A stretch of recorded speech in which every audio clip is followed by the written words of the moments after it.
this is JJ Virgin. Welcome and thanks so much for joining me. This is Ask the Health Expert. Here I put the power of health in your hands and give you access to the top people in health and wellness.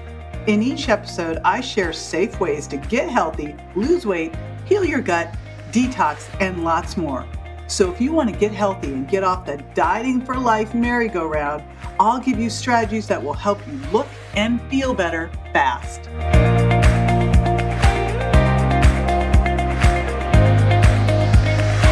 All right, so today on Ask the Health Expert, I've got Dr. Stephen Gundry. So it's going to be Ask the Cardiothoracic Surgeon and actually Ask the Nutrition Expert. And well, here's what's super fun. I have known Dr. Stephen Gundry for, I think now 20 plus years because we both were in Palm Springs together. So I used to go to his office way back when. And it's just been fun to watch everything he's been up to over the past 2 decades. So I think I got him right when he was probably starting the nutrition part. He just stopped doing surgery a couple of years ago. But he has the International Heart and Lung Institute and the Centers for Restorative Medicine, both in Palm Springs and Santa Barbara. Beautiful places to live. He's got the Dr. Gundry podcast and 4 New York Times bestselling books, including The Plant Paradox. And we are going to talk today about his latest book, Unlocking the Keto Code, which isn't really about keto. So if you're going, I don't care about keto. No, this is like what makes keto work and how you can take that information and basically, live longer, better. It's really about the longevity of it, and it's super cool, actionable information as always, because that's what he's all about in providing. So I will be right back with Dr. Stephen Gundry. Stay with me.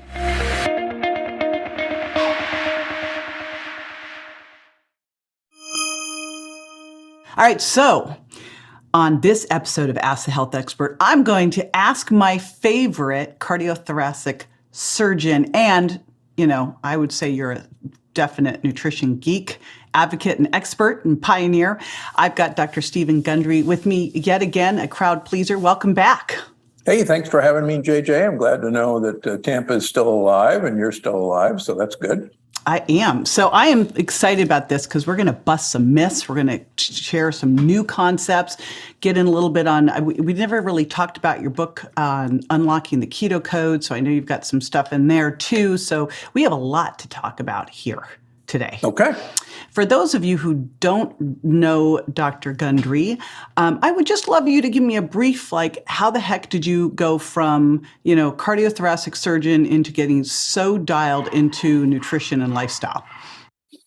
Yeah, real briefly, I was professor and chairman of cardiothoracic surgery at Loma Linda University here in Southern California, and pioneered with my partner, Leonard Bailey, infant heart transplant, and invented a bunch of devices to keep the heart alive during heart surgery and transplant, and was one of the fathers of computer-assisted heart surgery, blah, blah, blah.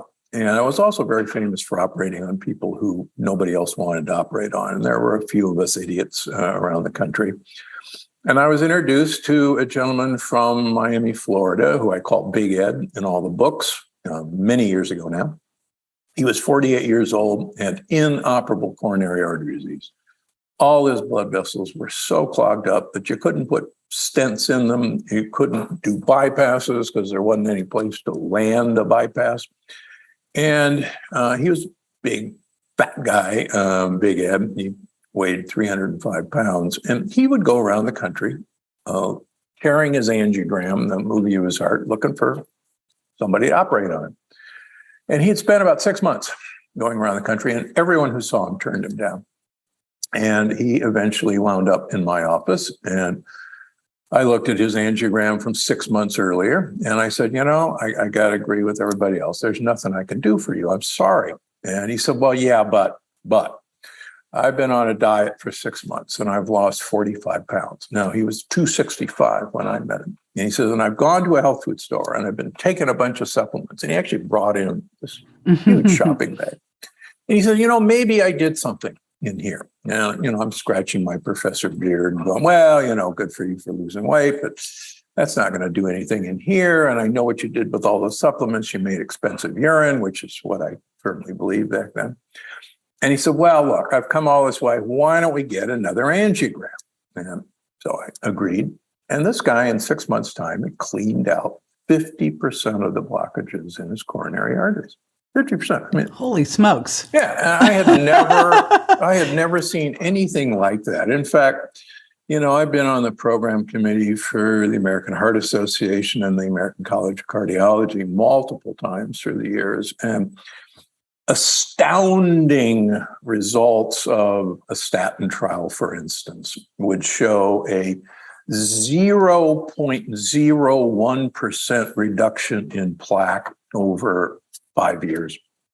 And that was astounding. And, we would trumpet it to the media and wow. And here's Big Ed cleaning out, 50% reduction in 6 months. And I'm going, what the heck? What have you been eating?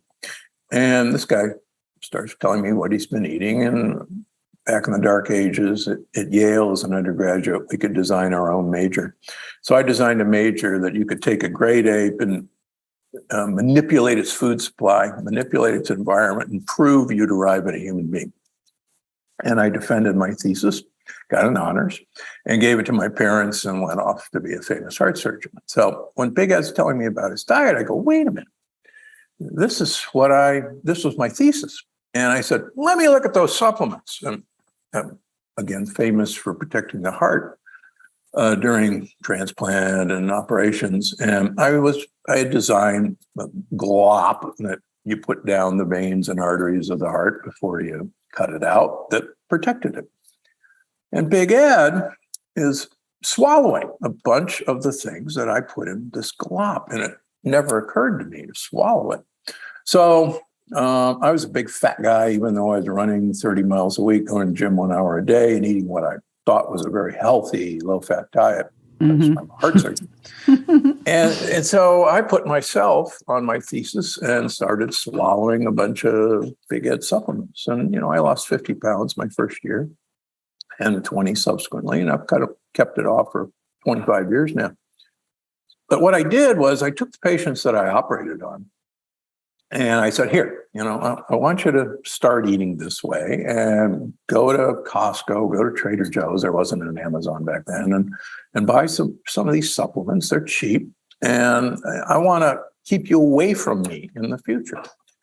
And they had some remarkable changes. Their diabetes went away. Their high blood pressure went away. Their arthritis went away. So after about a year of this at Loma Linda, I had an epiphany that I was actually doing this all wrong. Instead of operating on people and then teaching them how to eat to avoid me in the future, I decided I should teach them how to eat so they could avoid me right now. Now, as a heart surgeon, that's a very bad career move. Bad business decision there.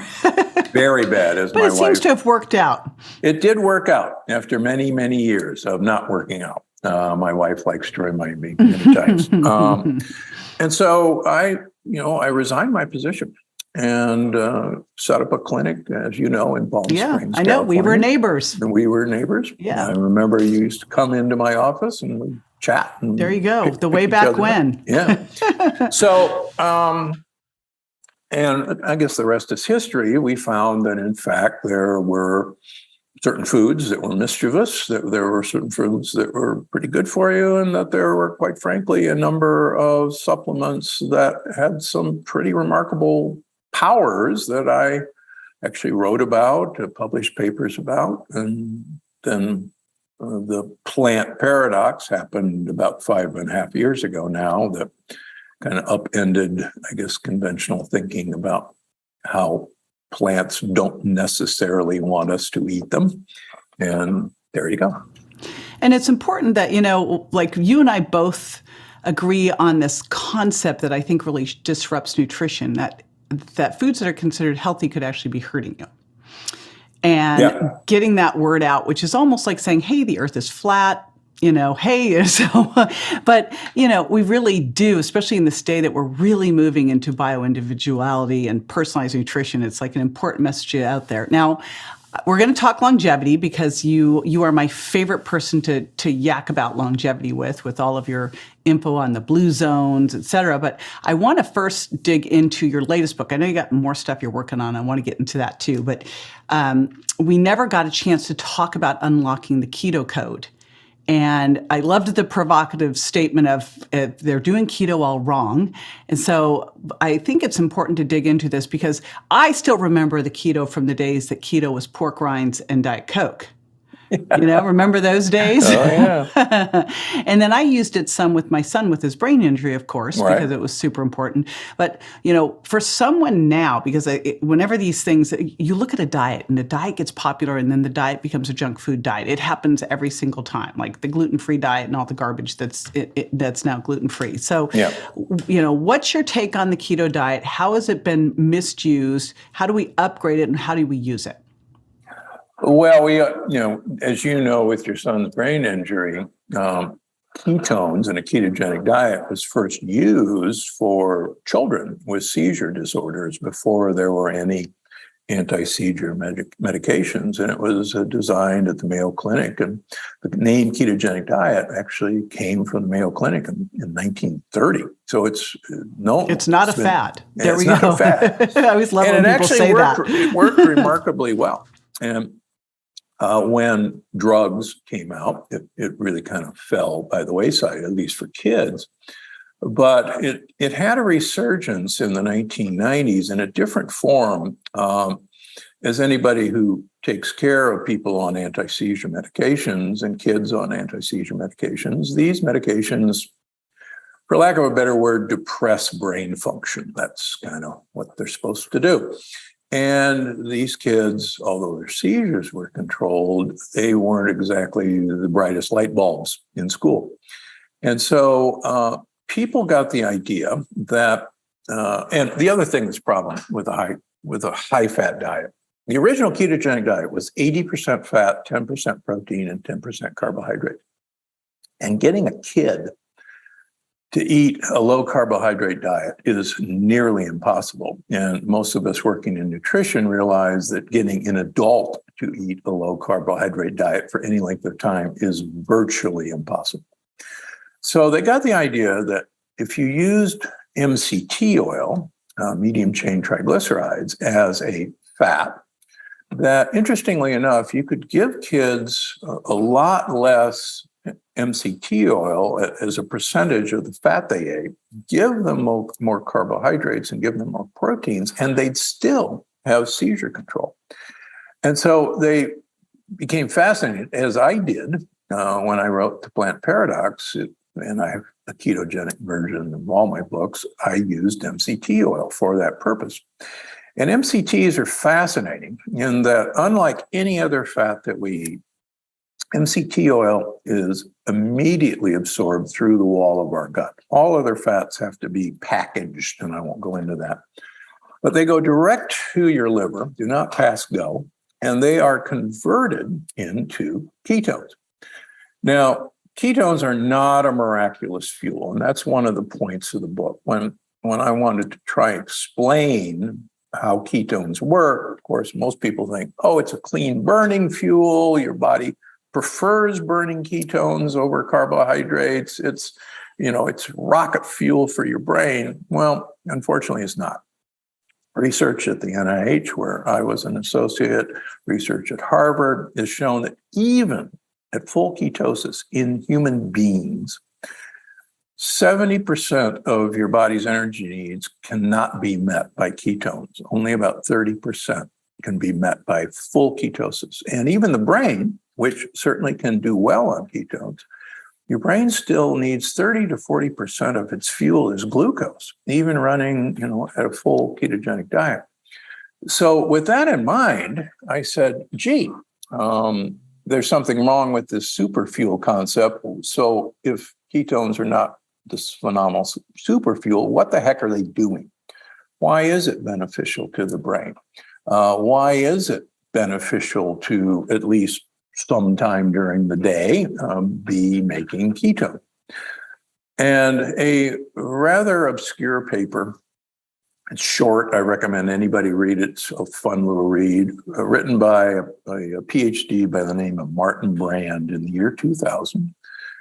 The name of the paper is Uncoupling to Survive. Easy to remember. Now, uncoupling has nothing to do with Gwyneth Paltrow. That's cute. So, what the heck is uncoupling? Normally, making energy, making ATP by mitochondria is incredibly hard work. It's incredibly damaging to mitochondria. And all of us know about reactive oxygen species, et cetera, et cetera.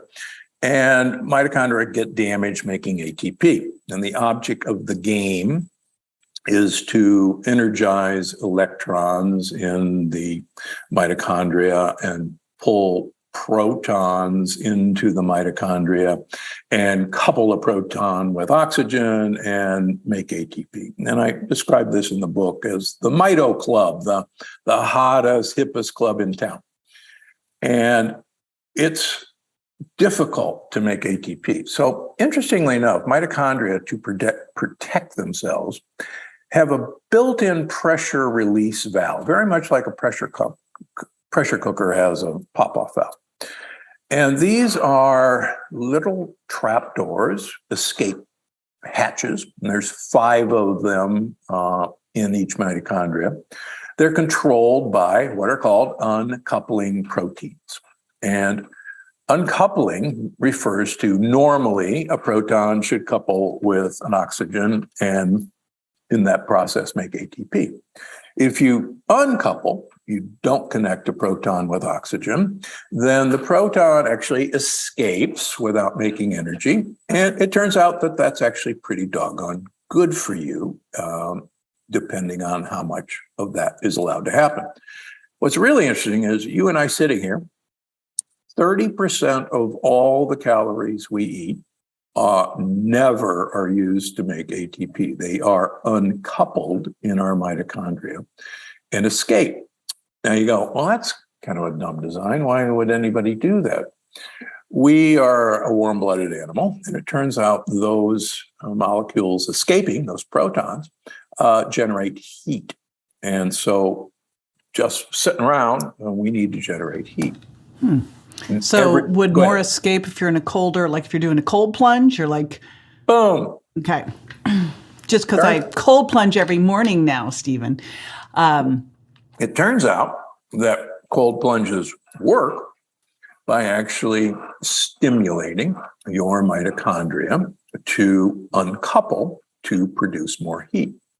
And quite frankly, up to a limit, maybe we can talk about that, the more your mitochondria are told to uncouple by, for instance, a cold plunge or a sauna, reverse engineering, same thing happens, or by certain foods or certain dietary practices, like going into ketosis, work by uncoupling mitochondria.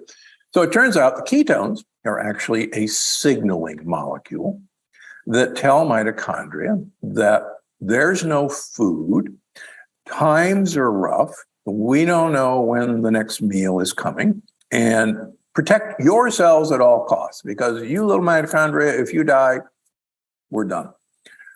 Who cares about the muscles? Who cares about your skin? Who cares about your hair? If you guys die, that's it.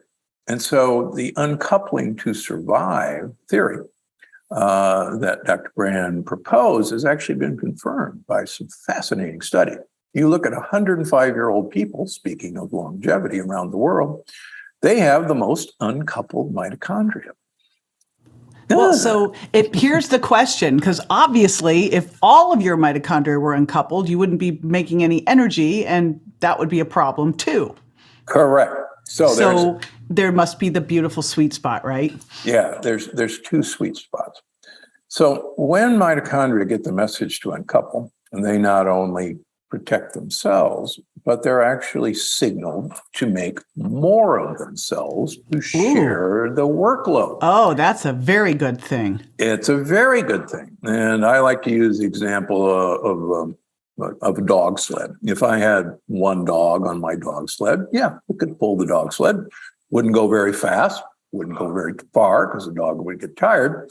But if I hooked another 5 dogs up to the dog sled and had a 16 dog sled, each individual dog would do a sixth of the work. It would go a lot faster and a lot farther. The only downside would be I'd have to feed 6 dogs instead of 1 dog. That actually explains why a ketogenic diet and uncoupling mitochondria makes you lose weight. Yeah, I was going to say that's actually a good thing if you need more calories to maintain your body. That's awesome. Who doesn't want to have more, more calories? That is super interesting. Wow.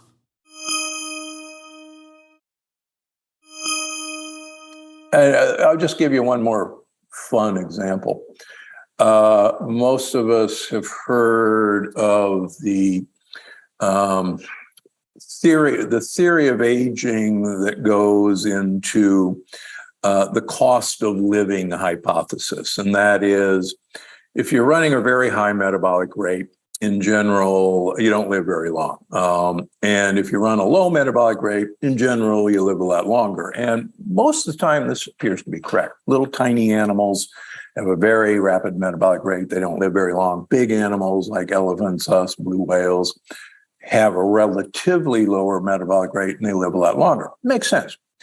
The exception to that is birds. Birds are actually some of the longest living creatures, and yet they're quite small. A parrot can live 80 to 100 years. A hummingbird, which has one of the highest metabolic rates ever measured, a hummingbird's heart rate is 1,100 beats per minute. And yet a hummingbird in captivity can live 12 years, about the same as our dogs. And so when people said, well, what the heck? How's this happening? It turns out that hummingbirds have, and birds in general, have very uncoupled mitochondria. And that actually explains why they live so long, because their mitochondria don't undergo the damage that high metabolic rate would appear to do. Okay, so here's the important question then, because, when I think back to why people believe ketogenic diets work, it's because it forces your body to use ketones and fat for fuel, and the only glucose you're going to keep it for your brain, all of that stuff. And you're more satiated. So the reality is it's this mitochondrial uncoupling. So the question is, does it require you to be in ketosis or even mild ketosis to do mitochondrial uncoupling? Or are there other things that you can do that also have this effect? So like cold plunging. Yeah, so that's unlocking the keto code. Once you know the code that ketones are telling your mitochondria to uncouple, then you start saying, well, are there other ways to achieve the same thing? And that's the exciting thing of the book, that in fact, you don't need to eat a high-fat diet to uncouple mitochondria. Time-restricted eating is a really great way to uncouple mitochondria. But and how much time restricted when you say time restricted, since that's all over the board? So probably the sweet spot is a 6-hour eating window. What does that look like? You have break fast at noon and you finish your dinner at 6. Variations on the theme. I do, as you know, for the last 23 years now. Your winter routine. I've been doing my winter routine of an OMAD diet, 1 meal a day, for 6 months. And I eat all my calories in a 2-hour window. Work out of the NIH suggests that there's probably no additional benefit of that compressed an eating window over a 6-hour eating window. There's a beautiful study that I talk about in the book with Italian athletes, which really confirms, I think, the benefit of how this system works. They took Italian athletes, bicyclists, and they put them on a training table. Everybody had to eat the same thing for 3 months. They divided them into 2 groups. One group ate it in a 12-hour eating window. They had breakfast at 8 o'clock in the morning. They had lunch at 1 o'clock in the afternoon. They had to finish dinner by 8 o'clock, 12-hour eating window. The other group had breakfast at 1 o'clock in the afternoon. They had lunch at 4 o'clock, and they had to finish dinner at 8 o'clock. 7-hour eating window. Follow them for 3 months. Only the group, even though they ate the exact same calories, the exact same food, only the group at a 7-hour eating window lost weight. They had the same exercise performance. But the best part, the longevity part, is the group with the short window had dramatically lowered insulin-like growth factor 1s, IGF-1, which so far is our best marker for knowing whether mTOR is activated or not. So do you think, because honestly, I'm still hearing out there that the reason intermittent fasting works, you know what I'm going to say, is because you're cutting calories. Why are these things getting ignored? And why are they not talking about the hormonal impact and what's going on with mTOR when you do this? So I'd love you to dive into that. Yeah, and again, the Italian study has clearly shown, as have other studies, but this human study showed that it has nothing to do with calories. There's another human study that I talk about in the book, replacing some of the calories in an equal calorie diet with MCT oil instead of other fats, and the other fat just happened to be olive oil. And in that program, even though the calories were identical, the fat calories were identical, the group that had the MCT oil lost 5 kilograms more than the group that was using olive oil. That's over what period of time and how much? A 3-month calorie. And how much did they shift? Like how much did they change of olive oil to MCT? So I try to get people to get a minimum of 3 tablespoons of MCT oil a day into them. Now, women, as you may or may not know, are fairly sensitive to MCT oil initially. You get queasy stomach, you get diarrhea. I have to start my women patients slow. I've found in my practice that, interestingly enough, powdered MCT is much better tolerated than liquid MCT for females. And there's a lot of great powdered MCT coffee creamers. I happen to make one at Gundry MD, which I use every day.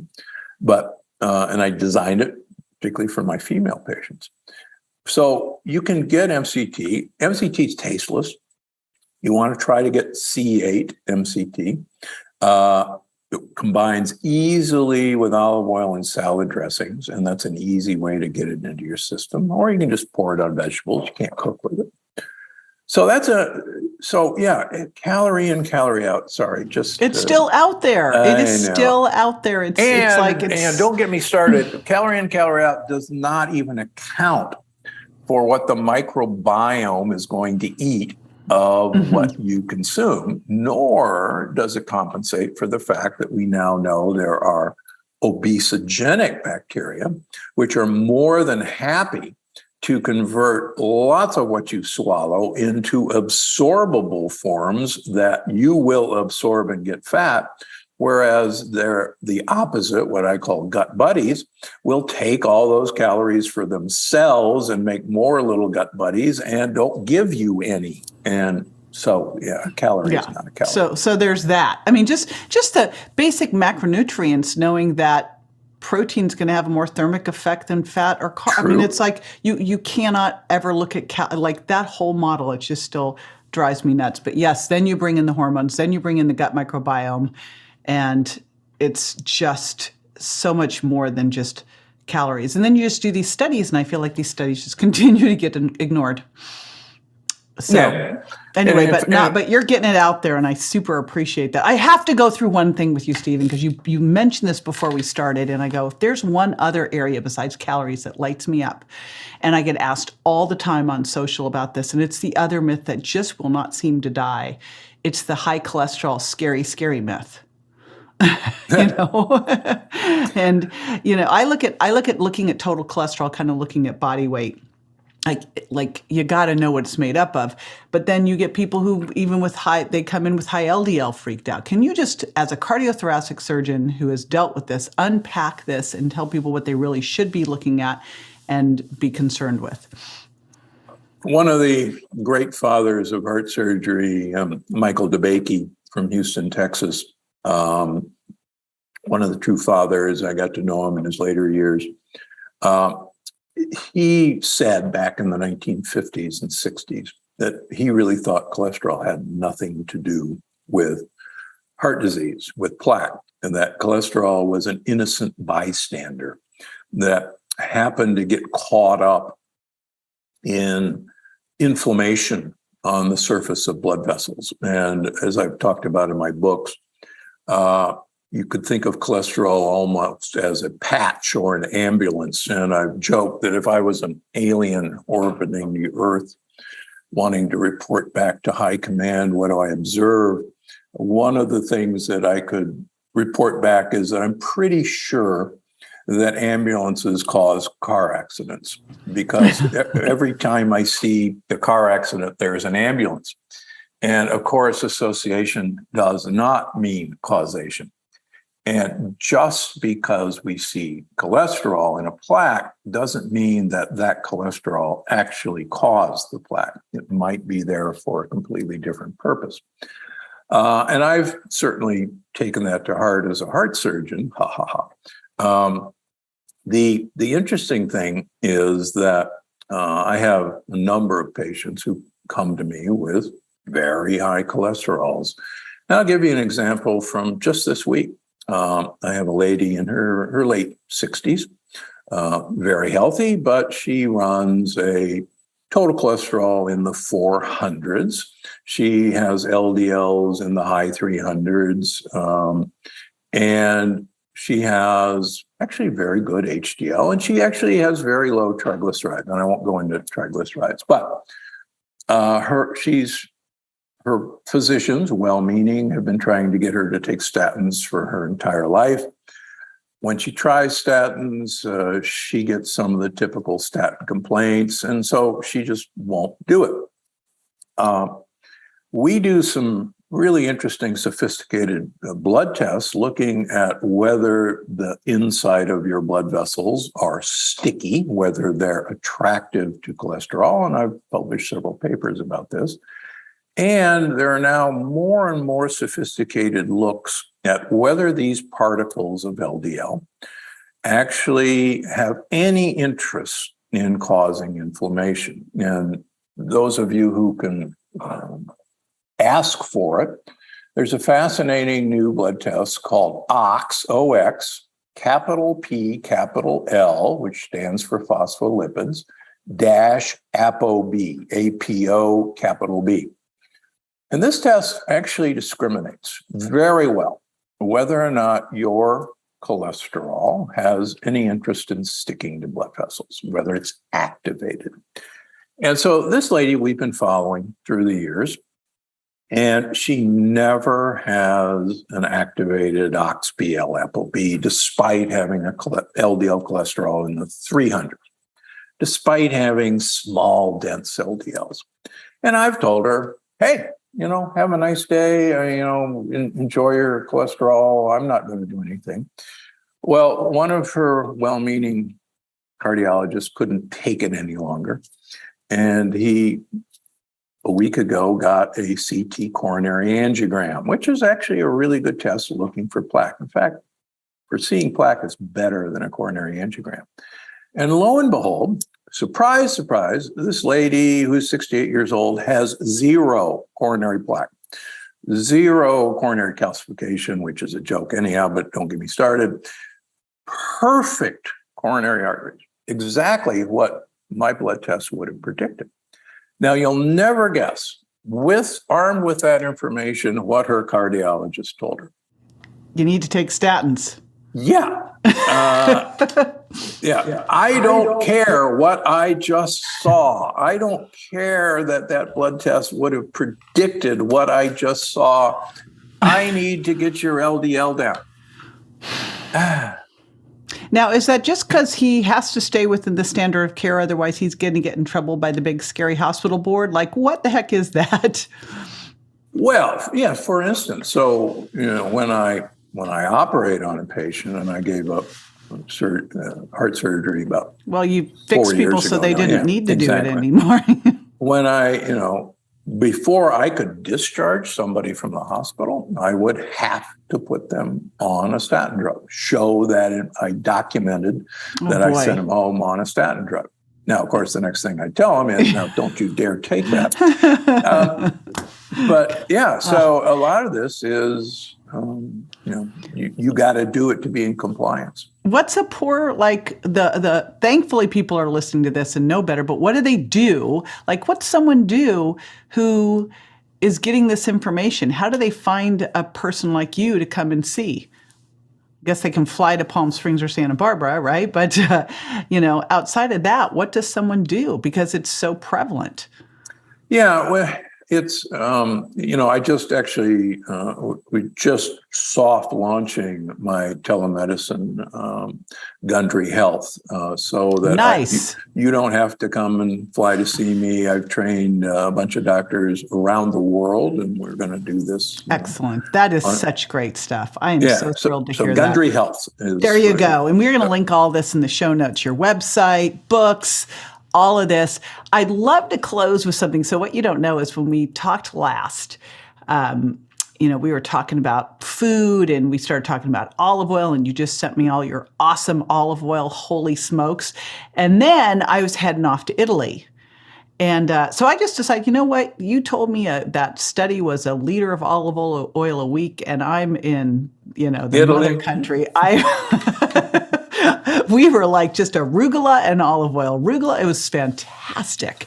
Yeah. So I just would love to leave everyone with the olive oil, because you talked about MCT and olive oil, but we haven't gone into just why you want to make sure that you're incorporating olive oil into your diet. And then we'll link to that too, because you've got some fantastic olive oil. So olive oil is mostly oleic acid, which is a monounsaturated fat, which isn't particularly interesting as a fat. It's not miraculous. But olive oil, if it's done right, is loaded with polyphenols, a number of polyphenols. And it turns out that it's the polyphenol content of olive oil that makes it so spectacular. And so two of the blue zones, both Crete and Sardinia, use a liter of olive oil per week. There's a very famous study out of Spain called the Predimed study, where people with known heart disease were forced to use a liter of olive oil per week. They were given a container. They had to come back to the clinic once a week and exchange it. And they were followed for 5 years. These were 65-year-old people, and they were compared to a low-fat Mediterranean diet. One of the things they found was a 30% reduction in new coronary artery disease in the olive oil group, but an increased amount of coronary artery disease in the low-fat group. But one of the most amazing parts of this study was cognition. The people in the olive oil group had improved memory at the end of 5 years. Now think about it. You take 65-year-old people, and you get to 70, and your memory is probably not going to be quite as good. These guys improve their memory over 5 years, whereas the low-fat group, their memory decreased, as you would expect.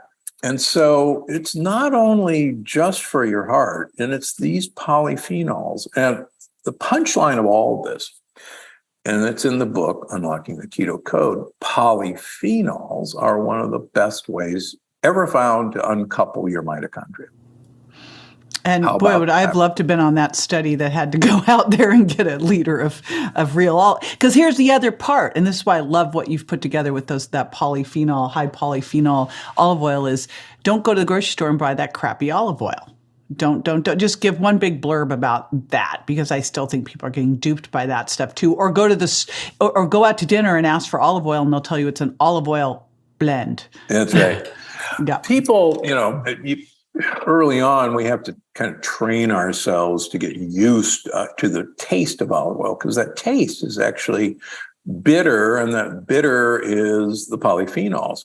And you do have to understand that bitterness, more bitter, more better. The polyphenols take some getting used to. And these blends, there are really very poor rules, standards for olive oil. And olive oil is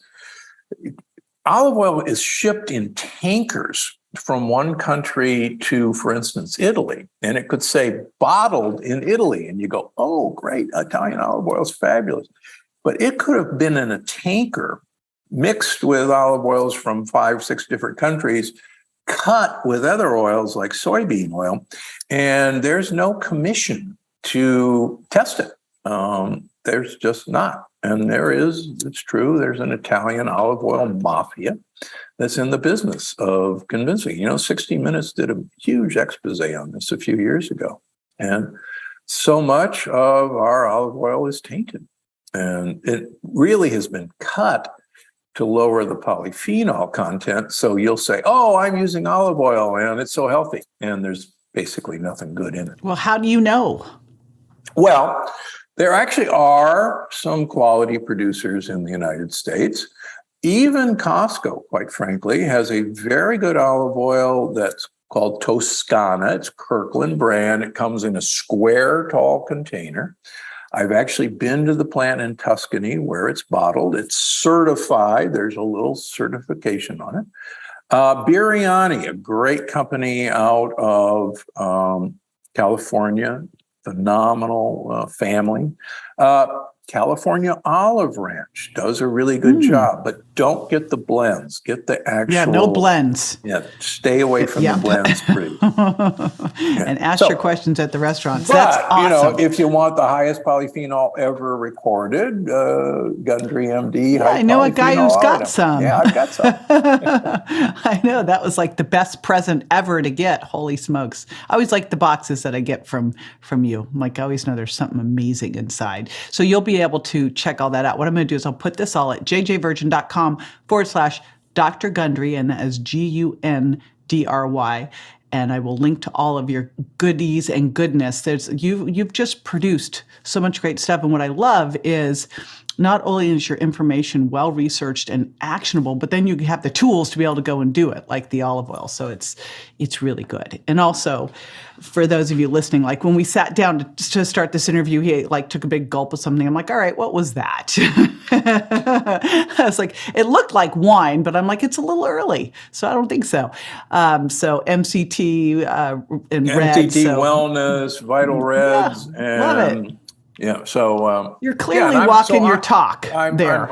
That's just a big giant gulps of polyphenols, and I'm uncoupling my mitochondria even as we speak. Amen. Well, I uncoupled this morning. I'm clearly going to go uncouple some more. So it's been amazing as usual. I always love having you on the show. You will be a regular, and I appreciate your time. All right. Thanks for having me. Good to see you. You too. All right, obviously we talked about a lot of super cool stuff and very actionable. I'm going to put everything we talked about at jjvirgin.com/Dr. Stephen Gundry. I will tell you that his polyphenol-rich olive oil is amazing. I was like so excited when I got it. I'm like, send more. So you'll definitely want to check all of that out. And I'll also put the information, I use a sunlight and sauna. Every morning I meditate to Dr. Joe Dispenza in my sunlight and sauna, and then I go outside and get my cold plunge. So I will put information about all three of those things because I was sitting there going, it's like the best lifestyle little mitochondrial uncoupling hit that you can do, just that trifecta. So we'll put info on that as well. And I will see you next time. If you've not yet subscribe to jj.com, and I will look forward to the next show with you. Bye.